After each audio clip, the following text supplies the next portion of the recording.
তো আমি দেখলাম যে পুরো ব্যাপারগুলোকে একসাথে কানেক্টেড করা এরকম কোনো আসলে টেক্সচুয়াল জিনিসপত্র আমাদের কাছে আসলে নাই। রাশিয়ার যে পুরা কনটেক্সটটা সেটা হচ্ছে আসলে তিনি ৪ টা বিষয়কে ফুটে উঠেছেন। তাহলে এক্ষেত্রে একটা ওয়েস্টার্ন একটা স্যাংশনের বা একটা ভয়ভীতির মতো কাজ করে।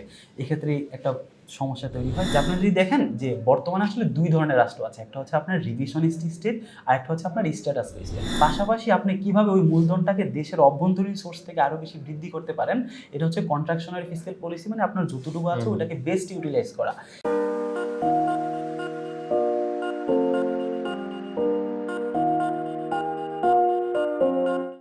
প্রিয় দর্শক, আসসালামু আলাইকুম। গল্পগ্রাফির নতুন পর্বে সবাইকে স্বাগত জানাচ্ছি।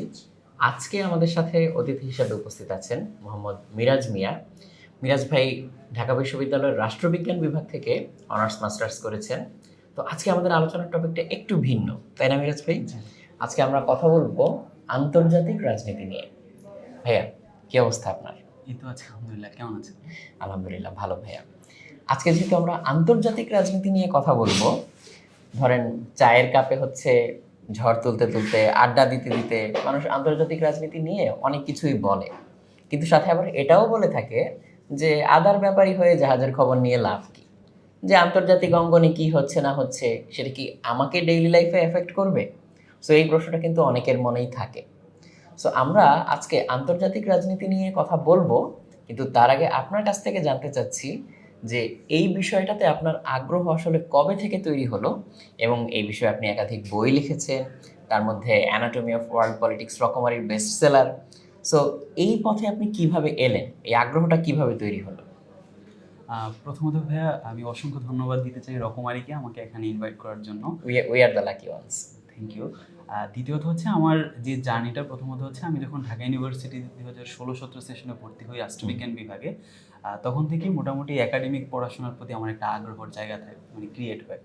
তো আমি আসলে একাডেমিক বিষয়গুলো নিয়ে একাডেমিক বিভিন্ন তথ্য, বিভিন্ন হচ্ছে রাষ্ট্রবিজ্ঞানের যারা হচ্ছে বিভিন্ন ফ্যাকাল্টি মেম্বার আছে বিশ্বের বিভিন্ন ইউনিভার্সিটির, তো ওদের আসলে বিভিন্ন প্রোফাইল বা ওদের আর্টিকেল যে জার্নাল, এগুলো নিয়ে অনেক ঘাটাঘাটি করতাম, পড়াশোনা করতাম।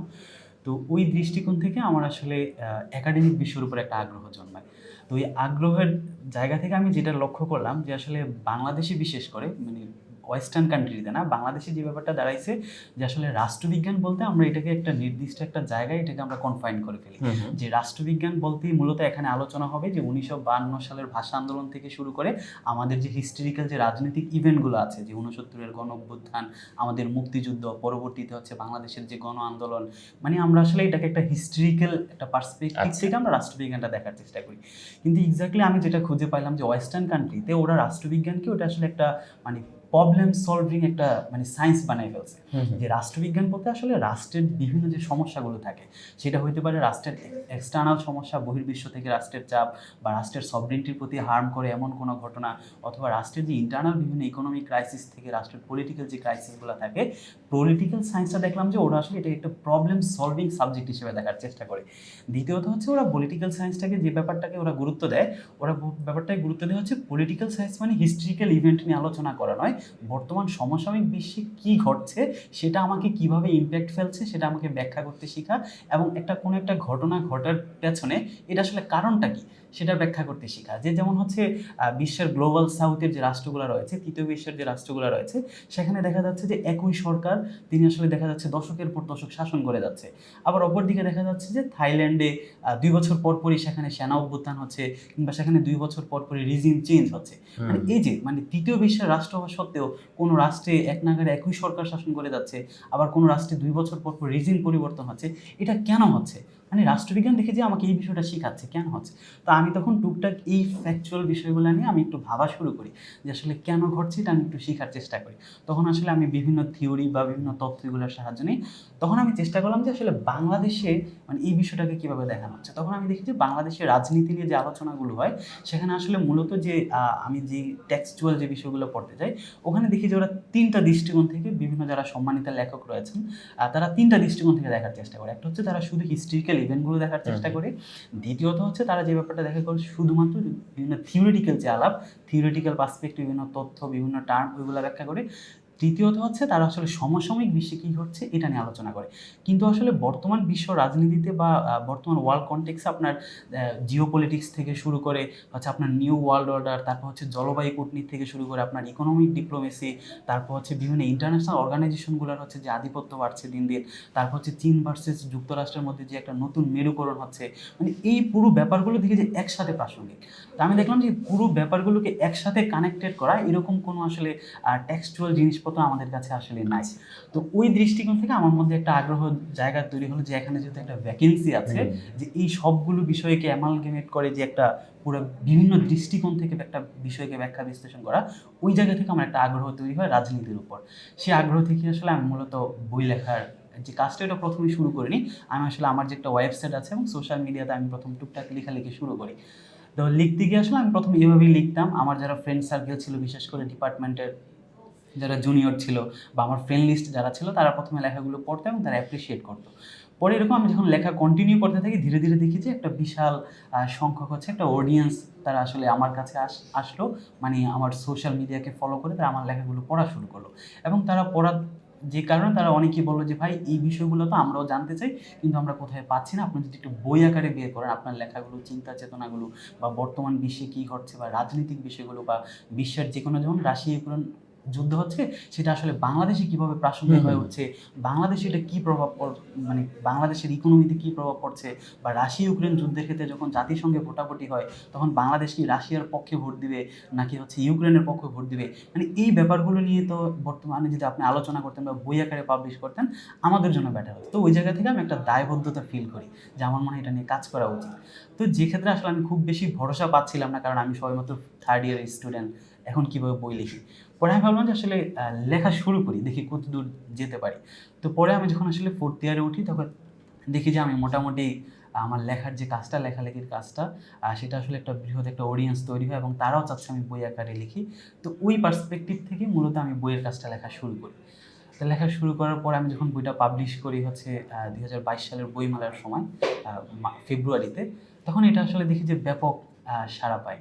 হ্যাঁ, পাঠকের জন্য যদি আপনার বইগুলোর টাইটেল এবং কোনটাতে কি বিষয় নিয়ে আলোচনা করেছেন এটা যদি একটু বলে দিতেন তাহলে পাঠকদের চুজ করতে সুবিধা হবে। আচ্ছা, আমি হচ্ছে প্রথম যে বইটা নিয়ে কাজ করি সেটা হচ্ছে the anatomy of world politics.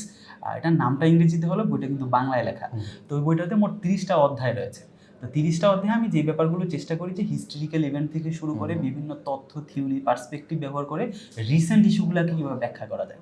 কারণ হচ্ছে আপনি দেখেন আন্তর্জাতিক রাজনীতি হচ্ছে এমন একটা বিষয়, আপনি একটা সার্টেন টেরিটরির মধ্যে বা একটা নির্দিষ্ট এলাকার মধ্যে কিন্তু আপনি সীমাবদ্ধ থাকতে পারেন না, কিংবা আন্তর্জাতিক রাজনীতিটাকে আপনি টাইম ফ্রেম দিয়ে সীমাবদ্ধ করতে পারেন না। টাইম ফ্রেম বলতে ধরেন হচ্ছে আমি এটা ডিফাইন করে দিতে পারি না যে আমি বর্তমানে কী ঘটছে সেটা নিয়ে আলোচনা করবো। দেখেন আপনার যদি বর্তমান সময়ে আফগানিস্তানে কী হচ্ছে বা আফগানিস্তান, যদি আপনি বর্তমান সময় আফগানিস্তান আলোচনা করতে যান, তাহলে কিন্তু আপনি এই আফগানিস্তান যে রিজিয়নটা রয়েছে, আফগানিস্তানের যে ভৌগোলিক মানচিত্র রয়েছে, এটার মধ্যে আপনি সীমাবদ্ধ থাকতে পারেন না। কারণ আপনি আফগানিস্তান আলোচনা করতে হলে আপনাকে চলে যেতে হয় সেখানে আমেরিকার ভূমিকা কি, আমেরিকাতে চলে যেতে হচ্ছে, এতে পাকিস্তানের কি সুযোগ সুবিধা, এতে ভারতের কি ক্ষয়ক্ষতি, মানে আপনার টেরিটোরিয়াল যে আপনার কনফাইন্ড একটা জায়গার মধ্যে আপনি থাকতে পারতেছেন না, আপনাকে বিভিন্ন রাষ্ট্রকে এখানে নিয়ে আসতে হচ্ছে। অর্থাৎ আপনি যে রিজিয়ন বেসড, অর্থাৎ একটা রিজিয়নের মধ্যে সীমাবদ্ধ থাকা, সেটা কিন্তু পারছেন না। দ্বিতীয়ত যে ব্যাপারটা, আপনার টাইম ফ্রেম দিয়ে এটাকে বেঁধে রাখতে পারছেন না। যেমন বর্তমান একবিংশ শতাব্দীর তৃতীয় দশকের আফগানিস্তানকে যদি আপনি ব্যাখ্যা করতে যান, তাহলে আপনি কিন্তু চলে যেতে হচ্ছে সেই মানে 90-এর দশকে, যে যখন সোভিয়েত এখানে আফগানিস্তানে অ্যাটাক করে, সোভিয়েত আফগান যুদ্ধে, আপনাকে সেই প্রসঙ্গে চলে যেতে হচ্ছে। অর্থাৎ আপনি কিন্তু বর্তমান সময়ে থাকতে পারতেছেন না, আপনাকে চলে যেতে হচ্ছে যখন ন্যাটো বাহিনী যখন আফগানিস্তানে চলে আসে। মানে আন্তর্জাতিক রাজনীতিকে দেখি যে টাইম ফ্রেম দিয়ে বাধা যাচ্ছে না এবং এটা জিওগ্রাফিক্যাল মধ্যে বাধা যাচ্ছে না। যে কারণে আমি আমার বইটাতে চেষ্টা করি যে মানে হিস্টোরিক্যাল ইভেন্টগুলোও মানে সংক্ষিপ্ত আকারে নিয়ে এসে এমনভাবে উল্লেখ করা যাতে যাতে বিষয়টা পড়লে আমার অতীত হিস্ট্রিতে কী ঘটছে সেটাও ব্যাখ্যা করা যায় এবং বর্তমানে এটা কীভাবে প্রাসঙ্গিক সেটা ব্যাখ্যা করা যায়। পাশাপাশি এখানে জিওপলিটিক্যাল যে ইম্প্যাক্টগুলো আছে, মানে একটা ইনসিডেন্টের কারণে এটা আসলে বিশ্বে কীভাবে প্রভাব ফেলছে, মরুকরণের ক্ষেত্রে বা নয়া বিশ্ব ব্যবস্থার ক্ষেত্রে বা বিভিন্ন ক্ষুদ্র রাষ্ট্রগুলোর ক্ষেত্রে বা বিভিন্ন রাষ্ট্রগুলোর সিকিউরিটির ক্ষেত্রে, মানে এই পুরো ব্যাপারগুলো আসলে আমি একসাথে দেখানোর চেষ্টা করি আমার দি অ্যানাটমি অফ ওয়ার্ল্ড পলিটিক্স বইটাতে। দ্বিতীয়ত হচ্ছে আমি যে বইটা প্রকাশ করি সেটা হচ্ছে আমার the cosmic play of contemporary global politics. এই দ্বিতীয় যে বইটা এটা হচ্ছে আমার অ্যানাটমি অফ ওয়ার্ল্ড পলিটিক্স বইয়ের আসলে ধারাবাহিকতায় বের হয়। কারণ একটা বই কিন্তু আমি দুনিয়ার বিশ্বে অনেকগুলো স্বাধীন রাষ্ট্র, একটা বিশাল রিজিয়ন, আমি একটা বই আসলে সবগুলো আন্তর্জাতিক বিষয় কভার করতে পারিনি। তো যে কারণে আসলে the cosmic play of contemporary global politics হচ্ছে দি অ্যানাটমি অফ ওয়ার্ল্ড পলিটিক্সের যে বিষয়গুলো আমি নিয়ে আসতে পারিনি।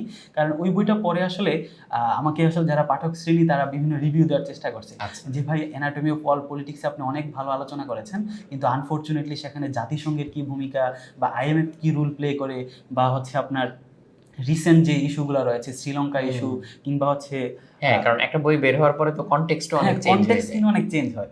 তো ওই বইটা আমি যে কাজটা করি দি কন্টেম্পোরারি গ্লোবাল পলিটিক্স বইটাতে অ্যানাটমির ধারাবাহিকতায় পরবর্তীতে যে টপিকগুলো আসে ওই টপিকগুলো আমি অ্যাড করি আর কি। এটা হচ্ছে আমার বইয়ের জার্নি। আচ্ছা, তো এই বইয়ের টপিকের মধ্যেই অনেক ইন্টারেস্টিং জিনিস উঠে এসেছে, যেগুলো আমারও মনে অনেক প্রশ্ন আছে, আমার গেস হচ্ছে দর্শকদেরও মনে প্রশ্ন আছে। যেমন এখন যদি আমাদের মানে কনকারেন্ট ঘটনাগুলোর কথা বলি, তাহলে ওয়ার্ল্ড পলিটিক্সে যদি আপনাকে বলতে বলা হয় যে মোস্ট ইন্টারেস্টিং বা ইনফ্লুয়েন্সিয়াল দুইটা ঘটনা, তাহলে আপনি কোন দুইটার কথা বলবেন? বর্তমানে মোস্ট ইনফ্লুয়েন্সিয়াল ঘটনা যদি আপনি বলেন সেটা হচ্ছে পুরো বৈশ্বিক ব্যবস্থাকে চেঞ্জ করে দিচ্ছে। ফার্স্টলি আমি বলবো হচ্ছে রাশিয়া ইউক্রেন যে ওয়ারটা চলছে বর্তমানে, এটা বর্তমানে প্রোট্রাক্টেড কনফ্লিক্টের দিকে চলে যাচ্ছে, মানে এই যুদ্ধ কবে বন্ধ হবে নোবডি নোজ। দ্বিতীয়ত যেটা ইন্টারেস্টিং ঘটনা সেটা হচ্ছে আপনার ব্রিক্সের যে উত্থানটা। ব্রিক্সের উত্থানের কারণে এখানে একটা নয়া সমীকরণ দেখা যাচ্ছে, বিশেষ করে গ্লোবাল সাউথের মধ্যে, যে সাউথ সাউথ যে কোঅপারেশনটা এবং ব্রিক্সকে কেন্দ্র করে আপনার বিশ্বব্যাপী যে ডলারাইজেশন মুভমেন্ট, অর্থাৎ মানে ডলারের একক আধিপত্যকে চেঞ্জ করার যে একটা মুভমেন্ট, এই দুইটা ঘটনা আসলে বর্তমানে সবচেয়ে বেশি ইম্প্যাক্টফুল মনে হচ্ছে। যদি রাশিয়া ইউক্রেন ওয়ারের কথা বলি, আপনার কি মনে হয় যে এটা কি আসলে প্রিভেন্ট করার কোনো উপায় ছিল বা অপশন ছিল? রাশিয়া ইউক্রেন যুদ্ধের প্রিভেন্ট করার অপশন দেখতে আপনাকে প্রথমত এটার মানে একটা মানে কনটেক্সটটা আমাকে দেখতে হবে, যে এটার কনটেক্সটটা আসলে কি, মানে কোন প্রেক্ষাপটে রাশিয়া ইউক্রেন যুদ্ধটা শুরু হয়। আপনি যদি প্রথমে দেখেন যে রাশিয়ার যে ফরেন পলিসি নিয়ে যে সকল গবেষক কাজ করে তাদের মধ্যে একজন অন্যতম হচ্ছে আপনার সুইডেনের উপসালা ইউনিভার্সিটির ইলিয়াস গটস নামে। তো ওই ব্যক্তি যিনি দেখানোর চেষ্টা করেছেন যে রাশিয়ার যে পুরো কনটেক্সটটা সেটা হচ্ছে তিনি চারটা বিষয়কে ফুটে উঠেছেন। প্রথমত হচ্ছে তিনি ডিসিশন মেকার লেভেল থিওরির মাধ্যমে তিনি দেখানোর চেষ্টা করেছেন যে একটা রাষ্ট্র আসলে ফরেন পলিসি তৈরির ক্ষেত্রে রাষ্ট্র আসলে দুইটা বিষয় ফোকাস করে। একটা হচ্ছে তার হচ্ছে যে ইন্টারেস্ট থাকে, ওই ইন্টারেস্ট আসলে দুইটা বিষয়। একটা হচ্ছে আপনার কোর ইন্টারেস্ট হচ্ছে আপনার যে টেরিটরি, ওটাকে আপনাকে যে কোনোভাবে এটাকে রক্ষা করতে হবে, অন্য রাষ্ট্র যাতে আপনার টেরিটরি নিয়ে না যায় সেটা। দ্বিতীয়ত হচ্ছে আপনার রাষ্ট্রের যে সিকিউরিটি, এটা হচ্ছে কোর ইন্টারেস্ট। তৃতীয়ত হচ্ছে আপনার রাষ্ট্রের যে সার্বভৌমত্ব, এটা হচ্ছে আপনার কোর ইন্টারেস্ট। এখন কোর ইন্টারেস্টের ক্ষেত্রে রাষ্ট্র যে কাজটা করে সে বিন্দুমাত্র ছাড় দিতে রাজি নয়, মানে তার সার্বভৌমত্বে আঘাত আনে এরকম কোনো বিষয়তে সে কিন্তু ছাড় দিতে চায় না। দ্বিতীয়ত আরেকটা হচ্ছে আপনার পেরিফেরাল ইন্টারেস্টের বিষয়টা হচ্ছে আপনার ইকোনমিক স্বার্থ, আপনার রাজনৈতিক স্বার্থ। ওই ক্ষেত্রে দেখা যায় রাষ্ট্র আসলে এটা আলাপ আলোচনার মাধ্যমে সমাধান নিয়ে নেয় এবং সেটাতে অনেক বেশি কম্প্রোমাইজও করে অনেক সময় দেখা যাচ্ছে। কিন্তু কোর ইন্টারেস্টের ক্ষেত্রে, রাষ্ট্রের সিকিউরিটি সার্বভৌমত্বের ক্ষেত্রে রাষ্ট্র কোনো ছাড় দেয় না। কিন্তু ডিসিশন মেকার লেভেল থিওরি তিনি দেখানোর চেষ্টা করেছেন যে রাশিয়ার ভ্লাদিমির যে পুতিন, তিনি আসলে ন্যাশনাল ইন্টারেস্ট দ্বারা তাড়িত না হয়ে তার নিজস্ব যে ওয়ার্ল্ড ভিউ, তার নিজস্ব যে চিন্তা চেতনা, ওইটা দ্বারা অনেক বেশি তিনি তাড়িত হয়েছিলেন।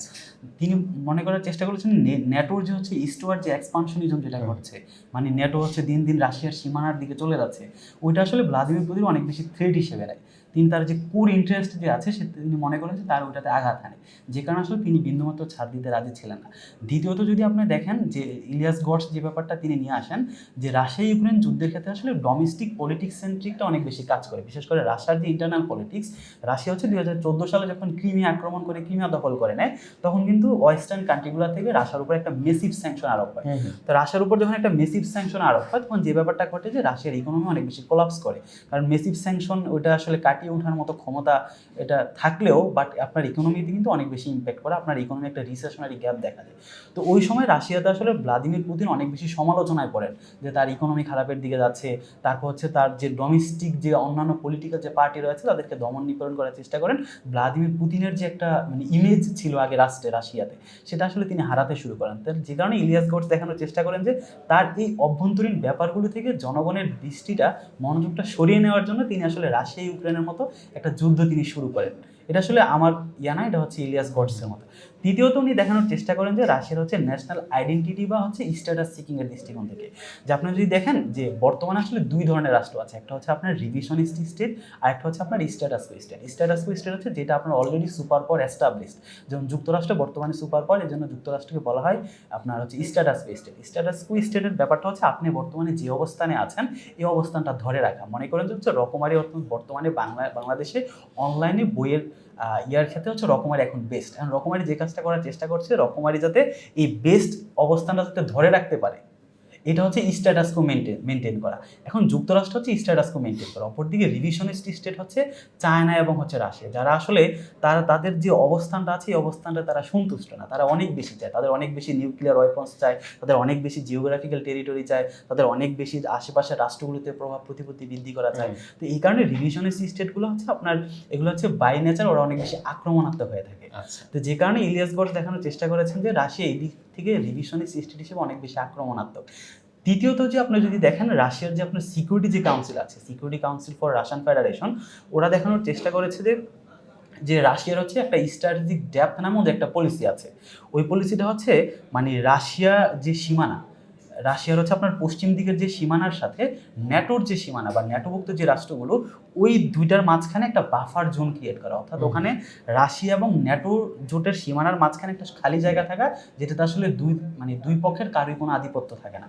কিন্তু ন্যাটো যখন ইস্টওয়ার্ড এক্সপানশনিজম নিচ্ছে, অর্থাৎ ইউক্রেন যখন বলছে যে সে আসলে ন্যাটো জোটে অংশগ্রহণ করবে, তখন রাশিয়ার ওই বাফার জোনটা কিন্তু আর থাকছে না, মানে একেবারে দোরগোড়ায় চলে আসে। তো যে কারণে এটা রাশিয়ার সিকিউরিটি কনসার্নে দাঁড়ায়। যে কারণে ইলিয়াস গডস দেখানোর চেষ্টা করেছেন যে রাশিয়ার আসলে এই যুদ্ধটা স্কিপ করার মতো কোনো অবস্থা মূলত ছিল না, যে কারণে রাশিয়া বাধ্য হয়ে মূলত রাশিয়া ইউক্রেন যুদ্ধের মতো একটা সংঘাতে লিপ্ত হতে বাধ্য হয়েছে। যদি ভাই আপনার পার্সোনাল ওপিনিয়ন জিজ্ঞেস করি যে এটা আসলে কোন দিকে যাচ্ছে বা এর শেষ কিভাবে হতে পারে, আপনার কি মনে হয়? রাশিয়া ইউক্রেন যুদ্ধের ক্ষেত্রে আমি যেটা বলবো, আমি আসলে যে ব্যাপারটা পর্যবেক্ষণ করছি, রাশিয়া ইউক্রেন যুদ্ধ বর্তমানে হচ্ছে আপনার 3 নম্বর ফেজে আছে। মানে একটা যুদ্ধের আসলে রাশিয়া যখন যুদ্ধটা শুরু হয়, এটা আপনার প্রথম ফেজে যেটা ছিল সেটা হচ্ছে আপনার মূলত একটা ডিটারেন্স ফেজে ছিল।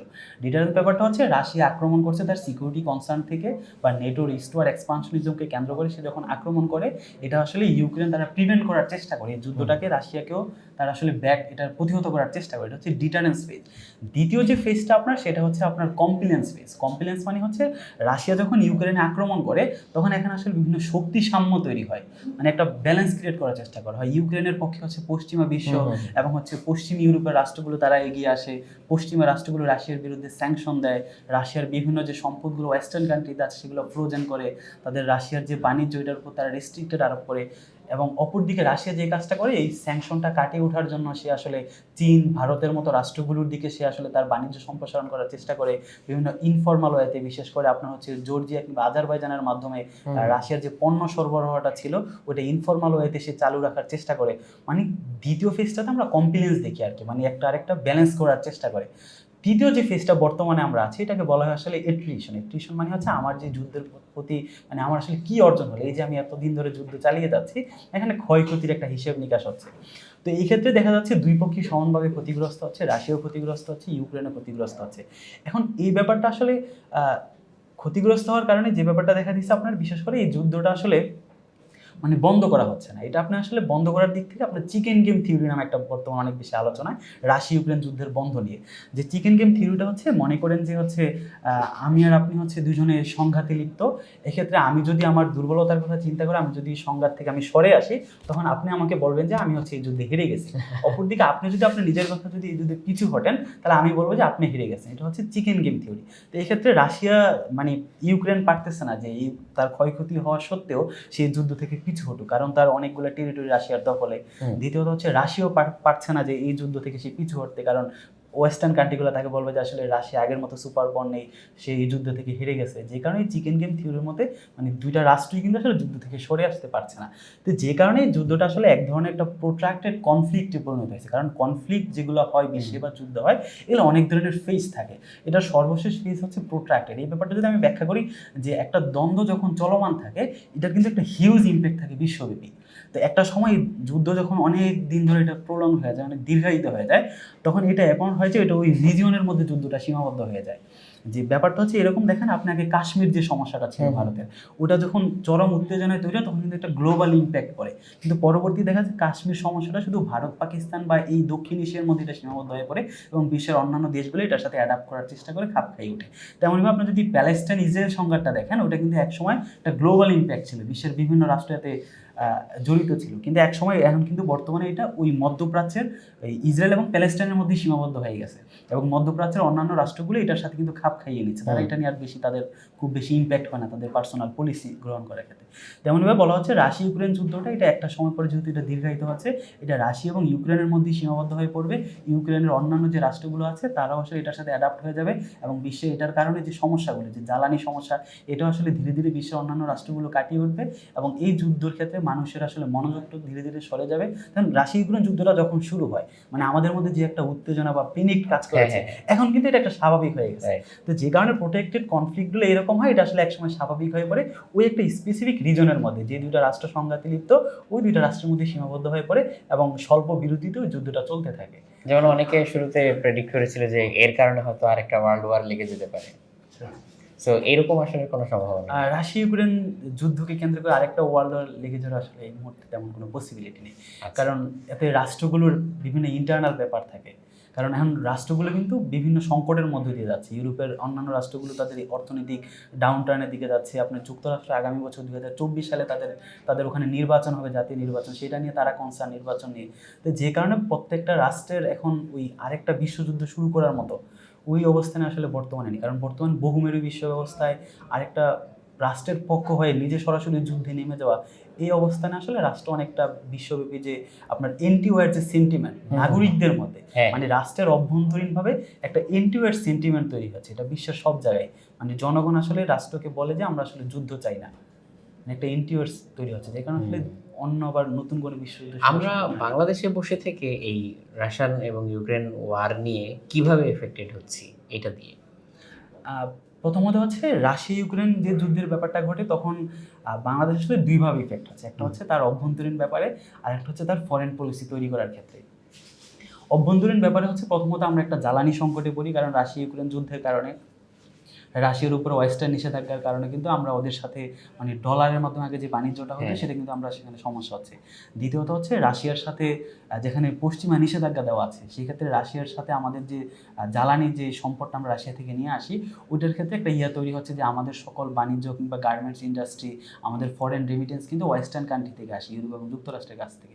তো এই ক্ষেত্রে আমাদের রাশিয়ার সাথে পূর্বের মতো যদি আমরা সম্পর্কটা চলমান রাখি তাহলে এক্ষেত্রে একটা ওয়েস্টার্ন একটা স্যাংশনের বা একটা ভয়ভীতির মতো কাজ করে, এক্ষেত্রে একটা সমস্যা তৈরি হয়। দ্বিতীয়ত হচ্ছে রাশিয়া ইউক্রেন কারণে যে জ্বালানির যে মূল্য বৃদ্ধি সেটাতে কিন্তু বাংলাদেশে ইম্প্যাক্ট হয়। তৃতীয়ত হচ্ছে আপনার গ্লোবাল যে হচ্ছে আপনার যে সাপ্লাই চেন মানে বিভিন্ন পণ্যের যে সরবরাহ ওটাও কিন্তু হচ্ছে বাংলাদেশ এখানে সমস্যায় পড়ে। ফরেন পলিসির যে ব্যাপারটা এটা আসলে আমাদের মতো যারা তৃতীয় বিশ্বের রাষ্ট্র রয়েছে যাদের আসলে শক্তিমত্তা খুব বেশি নেই, অন্যান্য রাষ্ট্রগুলোর উপর অনেক বেশি ডিপেন্ডেন্ট, গ্লোবাল সাউথের এই রাষ্ট্রগুলো আসলে শুধু বাংলাদেশ নয় সবাই আসলে এক ধরনের ফরেন পলিসি ডিলেমার মধ্যে পড়ে যে আসলে এই ধরনের যখন সংকটগুলো তৈরি হয় তখন তারা কোন পক্ষে অবস্থান নেবে, তারা কি ওয়েস্টার্ন ব্লকের সাথে ইউক্রেনকে কেন্দ্র করে অংশগ্রহণ করবে নাকি আসলে রাশিয়ার দিকে থাকবে।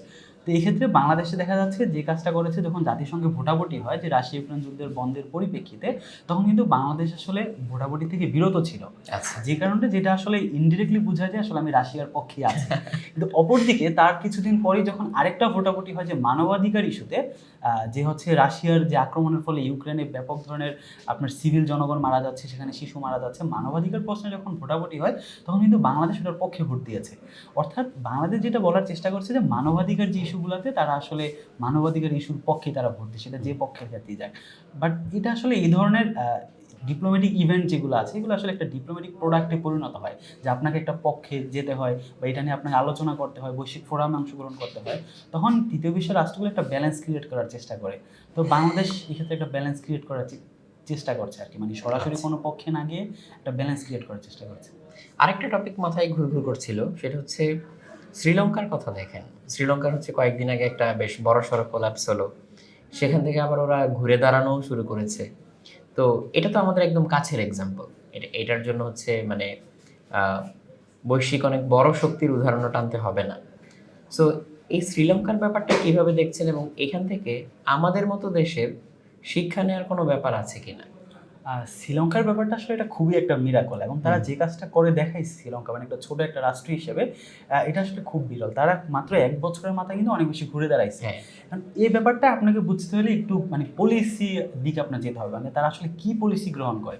তারা যে পলিসিগুলো গ্রহণ করে খুবই আউটস্ট্যান্ডিং। কারণ হচ্ছে আপনার একটা রাষ্ট্র যখন আপনার একটা বিভিন্ন বড় ধরনের ক্রাইসিসে পড়ে, মানে দেউলিয়তের মতো এরকম পজিশনে চলে যায়, সেখান থেকে ঘুরে দাঁড়ানো কিন্তু খুব টাফ।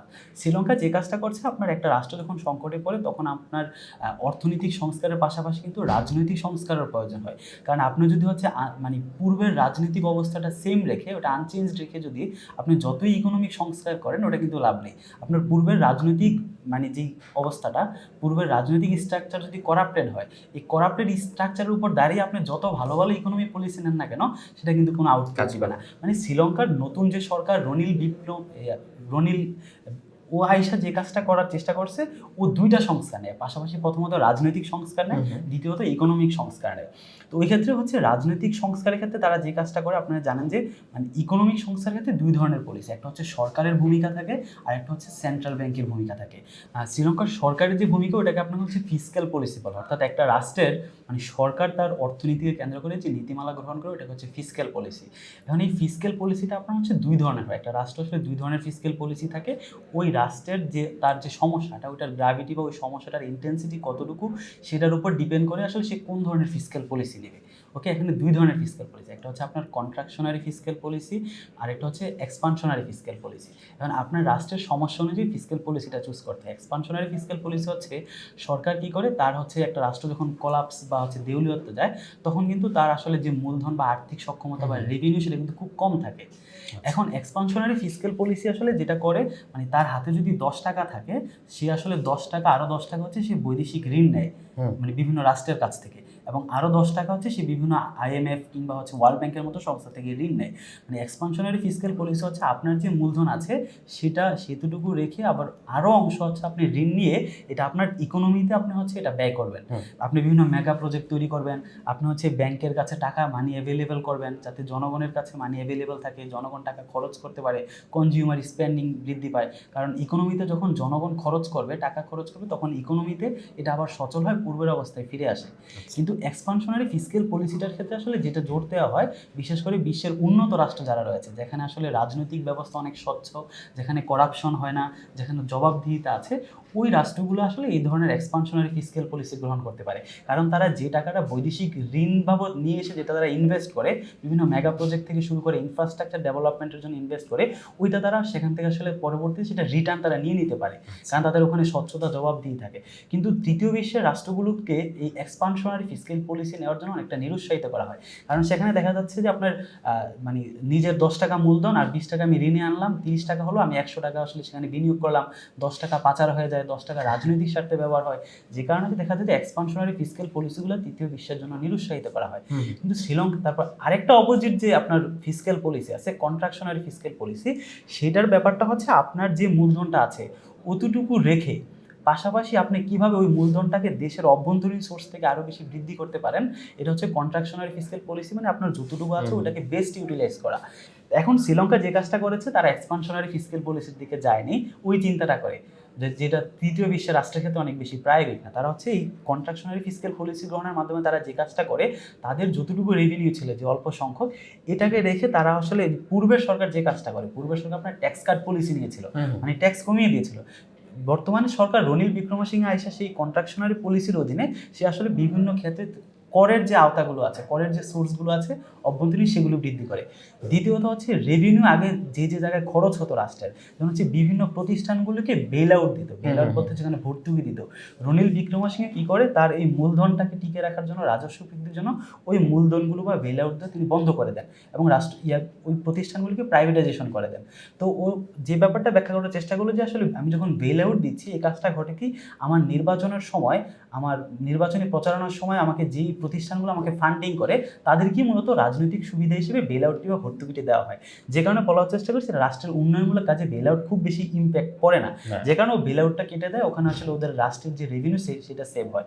তৃতীয়ত হচ্ছে রনিল বিক্রমসিংহে যে কাজটা করে হচ্ছে, করোনার কারণে হচ্ছে আপনার শ্রীলঙ্কার যে আপনার ফরেন রেমিটেন্স সেটা কিন্তু অনেকাংশে কমে যায়, যে কারণে রনিল বিক্রমসিংহে ক্ষমতায় এসে ওদের উদ্যোগে মানে সরকারি উদ্যোগে শ্রীলঙ্কা যে কাজটা করে মানে একটা বিশাল সংখ্যক শ্রীলঙ্কার শ্রমিক হচ্ছে বিভিন্ন বিদেশি রাষ্ট্রে পাঠায় শ্রমিক হিসেবে, যে কারণে দেখা যাচ্ছে মাত্র 1 বছরের মাথায় শ্রীলঙ্কার যে ফরেন রেমিটেন্স এটা 76% বেড়ে যায়।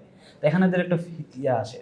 তৃতীয়ত হচ্ছে আপনার শ্রীলঙ্কা যে কাজটা করে এটা হচ্ছে সরকারি পদক্ষেপ, আর দ্বিতীয়ত যে পদক্ষেপটা ওটা হচ্ছে কেন্দ্রীয় ব্যাংকের পদক্ষেপ।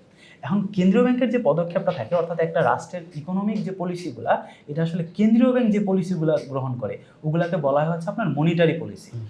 এখন শ্রীলঙ্কা যে কাজটা করে আপনার শ্রীলঙ্কা এখানে যে কাজটা করে প্রথমত হচ্ছে তাদের যে কেন্দ্রীয় যে ব্যাংক ওই ব্যাংকের হচ্ছে পুরো স্বাধীন করে দেয়, যে রাষ্ট্রের সরকারি শাখা থেকে কেন্দ্রীয় ব্যাংক দুইটা আলাদা আলাদা কাজ করবে।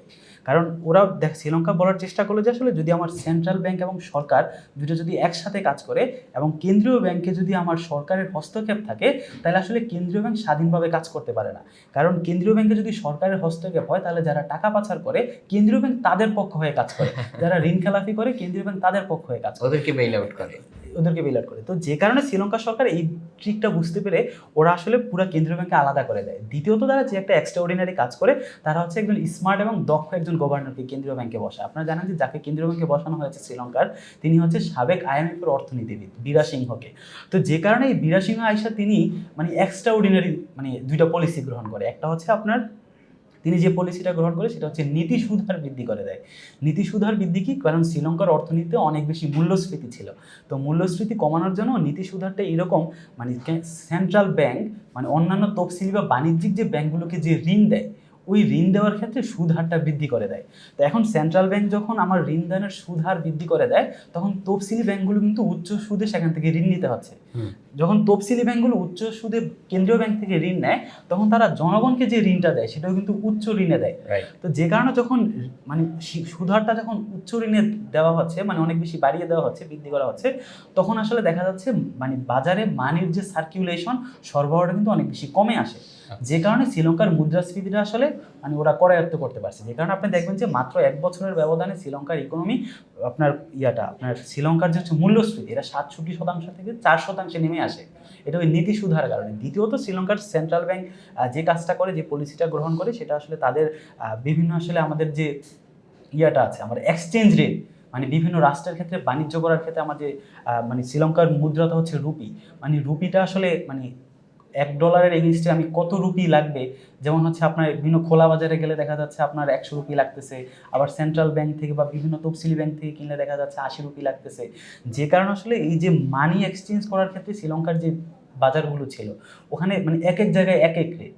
তো শ্রীলঙ্কা যে কাজটা করেছে ওদের সেন্ট্রাল ব্যাংক ওইটাকে ফ্লোটিং এক্সচেঞ্জ রেটের পরিবর্তে ওরা হচ্ছে ফিক্সড এক্সচেঞ্জ রেটটা গ্রহণ করে, মানে ফিক্সড বলতে সেন্ট্রাল ব্যাংক একটা নির্দিষ্ট একটা মানে হার করে দেয় আর কি, যে এই রেটের মাধ্যমে হচ্ছে আমাকে মানে বৈদেশিক মুদ্রা ক্রয় করতে হবে।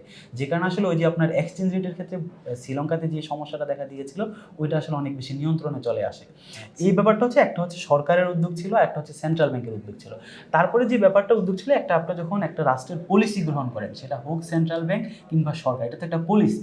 তো পলিসি গ্রহণ করার ক্ষেত্রে আমরা হচ্ছে একাডেমিক অঙ্গনে আসলে যে অনেকগুলো থিওরি পড়ি। একটা হচ্ছে আপনার যে আপনার policy stream theory. Policy stream theory আপনার 3টা পার্ট থাকে। একটা পার্ট হচ্ছে আপনার মানে প্রবলেম স্ট্রিম। প্রবলেম স্ট্রিমে কাজ হচ্ছে আপনার রাষ্ট্রের যে সমস্যাগুলো আছে, যে আপনার রাষ্ট্রের ইকোনমি সমস্যা, আপনার রাষ্ট্রের মূল্যস্ফীতি হচ্ছে, আপনার রাষ্ট্রে হচ্ছে ব্যাংকগুলো দেউলিয়ত হয়ে যাচ্ছে, ব্যাংকের লিকুইডিটি ক্রাইসিস তৈরি হচ্ছে, এগুলো তো আমার সমস্যা, এগুলো সবাই জানে। এটা হচ্ছে পলিসি স্ট্রিমের প্রথম ধাপ অর্থাৎ প্রবলেম স্ট্রিম, মানে সমস্যাগুলো আমরা সবাই জানি।